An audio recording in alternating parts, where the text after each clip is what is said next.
এখনকার গৃহিণীদের ঘরে বাইরে সমস্ত কাজ নিজে হাতে করতে হয়, আর এই সমস্ত কাজ গুছিয়ে করার জন্য দরকার কিছু স্মার্ট টিপস। এই স্মার্ট টিপস ফলো করে যদি আমরা কাজগুলো করে নিতে পারি তাহলে কিন্তু অনেকটা সময়ের মধ্যে আমরা কাজগুলো কমপ্লিট করতে পারবো। তার সাথে সাথে মাস গেলে অনেকটা পরিমাণে টাকাও কিন্তু আমাদের সাশ্রয় হবে। আর তার সাথে বন্ধুরা এমন কিছু টিপস যাতে আমাদের শরীর স্বাস্থ্য অনেক কিছু কিন্তু ভালো থাকবে, এইরকমই কিছু নিত্য নতুন জানা অজানা টিপস নিয়ে আজকে আবার একটা নতুন ভিডিও শুরু করতে চলেছি। ভিডিওটি স্কিপ না করে পুরো দেখার অনুরোধ রইল। আশা করছি আপনাদের এই টিপসগুলো খুবই কার্যকারী মনে হবে। আর যদি ভালো লাগে অবশ্যই লাইক, শেয়ার, কমেন্ট আর সাবস্ক্রাইব করে পাশে থাকবেন। তাহলে কথা না বাড়িয়ে আজকের ভিডিওটাকে শুরু করছি। বন্ধুরা, আমাদের প্রত্যেকের বাড়িতেই তো চা হয়, আর এই চা করার পরে এই চা পাতা তো আমরা ফেলে দেই। দেখতেই পাচ্ছেন এই চাটা আমার হয়ে গেছে, এখানে চা পাতা রয়েছে, চা পাতাটা আমরা ফেলে দেব। কিন্তু বন্ধুরা, আমাদের এই রোজকার এই চা পাতাটা কিন্তু একদমই ফেলবো না। এই না ফেলে এটা দিয়ে আমরা ঘরের অনেক টাকা কিন্তু সাশ্রয় করতে পারি। কি করে আপনারা দেখতে থাকুন। বন্ধুরা, আমি এখান থেকে চা পাতাটা নিয়ে নিচ্ছি। বন্ধুরা, আমাদের প্রত্যেকের বাড়িতেই কিছু না কিছু গাছ তো থাকেই, আর এই গাছে আমরা দামি দামি ফার্টিলাইজার দেই গাছটাকে ভালো রাখার জন্য। তো বন্ধুরা, আমাদের এখান থেকে মার্কেট থেকে কোনো রকম ফার্টিলাইজার কেনার কিন্তু কোনো দরকার নেই। আমরা প্রত্যেক দিন চা বানানোর পরে সেই চা পাতাটা যদি এই গাছের গোড়াতে দিয়ে দেই তবে কিন্তু গাছ অনেক বেশি তরতাজা আর ভালো থাকবে। টিপসটা ভালো লাগলে একটা লাইক করে দেবেন। চলে যাচ্ছি পরের টিপসে। বন্ধুরা, আমরা মার্কেট থেকে এইরকম পেঁপে নিয়ে আসি। এই গরমকালে পেঁপের তরকারি খাওয়া কিন্তু ভীষণই ভালো, কিন্তু অনেক সময় দেখা যায় যে এত গরমে পেঁপেগুলো আনতে আনতে একটা পাকা ভাব হয়ে যায়, আর এতটাই পাকা এমন হয় যে এটা কাঁচা কোনো সবজিতে রান্না করতে দিলেও কিন্তু ভালো লাগে না, আবার পাকা ফল হিসাবে খেতেও কিন্তু ভালো লাগে না। তো দেখতেই পাচ্ছেন আমি কাটার পরে আমি দেখাচ্ছি যে পেঁপেটা কীরকম অবস্থা রয়েছে, আধা পাকা আধা কাঁচা অবস্থাতে। তো এই অবস্থাতে আমি এই গোটা পেঁপেটা এটাও কিন্তু এই রকমই অবস্থাতে রয়েছে। এখন আমি কি করব, এখানে আমি চালের ড্রাম নিয়ে নিয়েছি। চালের ড্রামের মধ্যে আমি এই পেঁপেটা 4 থেকে 5 দিনের জন্য আমি ভালো করে এই চালের ভিতরে ঢুকিয়ে রেখে দেব। চালের যে একটা গরম ভাব থাকে এতে কিন্তু পেঁপেটা যেইটুকু কাঁচা রয়েছে সেটাও কিন্তু পুরোপুরি পেকে যাবে। আর এই মুখটাকে আমি চালের একদম নিচের দিকে দিয়ে দিচ্ছি। এইভাবে রেখে আমি 4 থেকে 5 দিনের মতন আমি রেখে দেবো। আমি একটু ভিতরে ভালো করে ঢুকিয়ে দিলাম, ঢুকিয়ে চালটাকে উপর দিয়ে ভালো করে দিয়ে দিচ্ছি। এবার ঢাকনা লাগিয়ে আমি রেখে দেবো। এইভাবে যদি আমরা 4 থেকে 5 দিন রাখি তবে কিন্তু পেঁপেটা একদম পুরোপুরি পাকা হয়ে যাবে, আর সেটা কিন্তু ফল হিসাবে খেতে কিন্তু ভীষণই ভালো লাগবে, আর সেটা কিন্তু খাওয়া আমাদের শরীরের জন্য ভীষণই ভালো। টিপসটা ভালো লাগলে একটা লাইক করে দেবেন। চলে যাচ্ছি পরের টিপসে। বন্ধুরা, আমাদের প্রত্যেকের বাড়িতেই ভাত তো রান্না হয়, আর এই ভাত করার জন্য চালটাকে আমাদের খুব ভালো করে ধুতে হয়।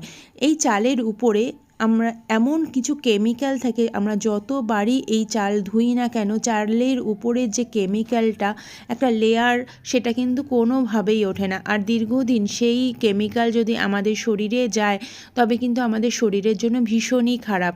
এটা আমরা যতবারই ধুই না কেন আপনারা দেখবেন এই চালের উপর থেকে একটা সাদা মতন জল বেরোচ্ছে। এই জলটা কিন্তু সবসময়ই এইরকম সাদা বেরোতে থাকে। তো আমরা এই থেকে আমরা কিভাবে মুক্তি পাবো? বন্ধুরা, আমি চালটাকে বেশ ভালো করে 2 বার ধুয়ে নিয়েছি। আমি এখানে কিন্তু বেশি ধুইনি, মাত্র 2 বার ধুয়ে এখানে বেশ পরিমাণে আমি জল দিয়ে দিয়েছি। এবার এর মধ্যে দিয়ে দেব 1 চামচ পরিমাণের নুন। আমরা যে খাবারে ব্যবহার করি যেই নুন, সেই নুন আমরা এর মধ্যে দিয়ে দিলাম। নুনের যে একটা ক্ষার ভাব রয়েছে তাতে এই যে চালের যে কেমিক্যালটা সেটা কিন্তু অনেক সহজেই উঠে যাবে। এটা আমি নুনটা দিয়ে আধ ঘন্টা থেকে 1 ঘন্টা এইভাবে জলে ভিজিয়ে রাখবো। তারপরে দুবার ভালো করে ধুয়ে আমরা কিন্তু ভাতটা রান্না করতে পারি। তাহলে কিন্তু কোনো রকম কেমিক্যাল আমাদের শরীরে যাবে না। বন্ধুরা, আপনারা এইভাবে যে কোনো ফল খাওয়ার আগে নুনে ভিজিয়ে রাখবেন। টিপসটা ভালো লাগলে একটা লাইক করে দেবেন। চলে যাচ্ছি পরের টিপসে। বন্ধুরা, এই যা গরম পড়েছে, আমাদের ফ্রিজে তো ঠান্ডা জল এরকম বোতলে করে আমরা রেখে দেই। কিন্তু বন্ধুরা, আমরা এগুলো প্লাস্টিকের বোতলে করে রাখি, কিন্তু এই প্লাস্টিকের বোতলে রাখার থেকে আমাদের কিন্তু এই স্টিলের বোতলে যদি আমরা জল রাখতে পারি, সেটা কিন্তু আমাদের শরীরের জন্য ভীষণই ভালো। কারণ ফ্রিজে জলটা যখন ঠান্ডা হয়, একটা কেমিক্যাল রিয়াকশানে প্লাস্টিকের থেকে কিন্তু একটা কেমিক্যাল কিন্তু বেরোয়। কিন্তু আমরা যদি এই ধরনের বোতলে রাখি, তবে কিন্তু কোনো রকম আমাদের শরীরের জন্য ক্ষতি না। কিন্তু বন্ধুরা, এই জলের বোতল রাখার আগে একটা টিপস আপনাদের ফলো করতে হবে। বন্ধুরা, এই বোতলের মধ্যে দেখতেই পাচ্ছেন, এই ঢাকনার মধ্যে একটা কিন্তু গার্ডার থাকে। আর এই বোতলটা যখন ফ্রিজে রাখবো, তো এই গার্ডারটা যখন ফ্রিজের ঠান্ডাতে এটা কিন্তু ফেটে যাওয়ার সম্ভাবনা থাকে। আর এই গার্ডারটা যদি ফেটে যায় বা নষ্ট হয়ে যায়, তবে কিন্তু এই বোতলটা কিন্তু কোনো কাজের থাকবে না, বোতল থেকে কিন্তু জল বেরোতে থাকবে। তো সেই কারণে একটা ছোট্ট টিপস আমরা ফলো করে যদি আমরা ফ্রিজে এই বোতল রাখতে পারি, তবে কিন্তু ভীষণই ভালো।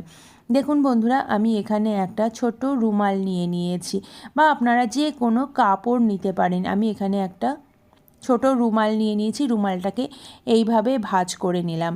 এইবার বোতলের ঢাকনার মধ্যে এইভাবে যদি আটকে আমরা একটা গার্ডার লাগিয়ে ফ্রিজে রাখতে পারি, তবে কিন্তু ডাইরেক্ট যে ঠান্ডাটা সেটা কিন্তু ওই গার্ডারটার মধ্যে লাগবে না, আর গার্ডারটা কিন্তু নষ্ট হওয়ার কোনো রকম সম্ভাবনা থাকবে না। তো এইভাবে আমরা ফ্রিজে কিন্তু অনায়াসে রাখতে পারি। আর বন্ধুরা, প্লাস্টিকের বোতল না ব্যবহার করে এই ধরনের বোতল অবশ্যই আপনারা ব্যবহার করুন। আপনাদের শরীরের জন্য কিন্তু এটাই কিন্তু বেশি ভালো। টিপসটা ভালো লাগলে একটা লাইক করে দেবেন। চলে যাচ্ছি পরের টিপসে। বন্ধুরা, আমাদের এই যে এত পরিমাণে গরম পড়েছে, আর এই গরমে আমাদের মাথাও ঘেমে যায়। মাথা থেকে একটা আপনারা তেল না ব্যবহার করলেও দেখবেন আপনাদের ঘামের থেকে একটা তেল তেলে ভাব কিন্তু বেরিয়ে আসে। তাতে কি হয়, এই যে চিরুনিগুলো কয়েক দিনের মধ্যেই কিন্তু নোংরা হয়ে যায়, একটা তেল চিটে ভাব হয়ে যায়। তো অনেক সময় আমরা সার্ফ দিয়ে বা কোনো কিছু দিয়ে আমরা তো চিরুনি পরিষ্কার করি, কিন্তু কোনো রকম জলে না ভিজিয়েও কিন্তু চিরুনি কিন্তু আমরা অনায়াসে পরিষ্কার করে দিতে পারি। এখানে নিয়ে নিলাম আমি পাউডারটা আমি চিরুনির মধ্যে দিয়ে দিচ্ছি। এই পাউডারে কি হবে, যে চিরুনির যে তেলতেলে ভাবটা সেটা কিন্তু একদম দূর হবে। তার সাথে সাথে এই গরমে ঘামে যে একটা গন্ধ হয়ে যায় চিরুনির মধ্যে, সেই চিরুনিতে সেই রকম কিন্তু গন্ধটাও থাকবে না। তো দেখুন, আমি একটা পুরনো ব্রাশ নিয়ে নিয়েছি, সেই ব্রাশ দিয়ে ভালো করে ঘষে ঘষে চিরুনির ফাঁকগুলোতে আমি ঘষে দিচ্ছি। এতে চিরুনির মধ্যে যে তেলচিটে ভাব সেটাও চলে গেল, আর তার সাথে সাথে চিরুনিটা কিন্তু একদম সুগন্ধ হয়ে থাকবে। এতে কিন্তু আমাদের মনটাও ভালো থাকবে। তো দেখুন, আমি এইভাবে ভালো করে ব্রাশ দিয়ে ঘষে দিচ্ছি। চিরুনির মধ্যে যে তেলচিটে ভাব আর নোংরাটা সেটা কিন্তু একদম পরিষ্কার হয়ে যাবে। আপনারা পাউডারটা যে মেঝের মধ্যে পড়েছে সেটা দেখলেই বুঝতে পারবেন যে চিরুনিটা কতটা পরিমাণে নোংরা হয়েছিল। এবার এইভাবে আমি ভালো করে ডলে দিয়ে যদি কিছুক্ষণের জন্য আমরা যদি রোদে রেখে দিতে পারি, তবে কিন্তু ভীষণই ভালো। চিরুনির মধ্যে যে জার্মস থাকে সেটাও কিন্তু একদম চলে যাবে। তো আমি ভালো করে এটা ডলে দিলাম। ডলে এবার একটা শুকনো কাপড় দিয়ে যদি ভালো করে মুছে নিতে পারি, তবে কিন্তু একদমই পরিষ্কার হয়ে যাবে। টিপসটা ভালো লাগলে একটা লাইক করে দেবেন। চলে যাচ্ছি পরের টিপসে। বন্ধুরা, আমরা যখন কোথাও বেরোই, আমরা বাইরে যাই, তখন তো এরকম বোতল আমরা সাথে করে নেই, আর এই বোতলগুলো আমরা ব্যাগের মধ্যেই নেই। কিন্তু বন্ধুরা, এই বোতলে যখন জলটা ভরা হয়, বোতলটা কিন্তু প্রচণ্ড বেশি ভারী হয়ে যায়, আর এই ব্যাগের মধ্যে আমাদের মোবাইল তো সবসময়ই থাকে। আর এই বোতলটা যদি মোবাইলের উপর এইভাবে পড়ে যায়, তবে কিন্তু মোবাইলটা খারাপ হয়ে যেতে পারে, অথবা এই বোতল থেকে যদি সামান্য পরিমাণেও জল লিক করে, তবে কিন্তু আমাদের এই ব্যাগের মধ্যে যে জরুরি জিনিসপত্র থাকবে সেগুলো কিন্তু নষ্ট হয়ে যাবে। তো এই বোতলটাকে যদি এইভাবে সোজা রাখার জন্য আমরা কি করব, এখানে আমি বোতলটার মধ্যে একটা গার্ডার ব্যান্ড আমি ভরে দিলাম। এই রাবার ব্যান্ডটার মধ্যে আমি সেফটি পিনটাকে এইভাবে গেঁথে দিচ্ছি। তারপরে এই ব্যাগের সঙ্গে এইভাবে লাগিয়ে দেব। এতে কি হবে, কোনোভাবেই কিন্তু জলের বোতলটা বেঁকে পড়ে যাবে না, একদম এই রকমই সোজা থাকবে। কোনো রকমভাবে জল পড়ে যাওয়ারও কিন্তু কোনো রকম ভয় থাকবে না। দেখতেই পাচ্ছেন একদম সুন্দর মতন থাকবে। আপনারা এইভাবে অবশ্যই অ্যাপ্লাই করুন। আপনাদের কোথাও যখন বেরোবেন এইভাবে জলের বোতলটা নিয়ে বেরোতে পারবেন।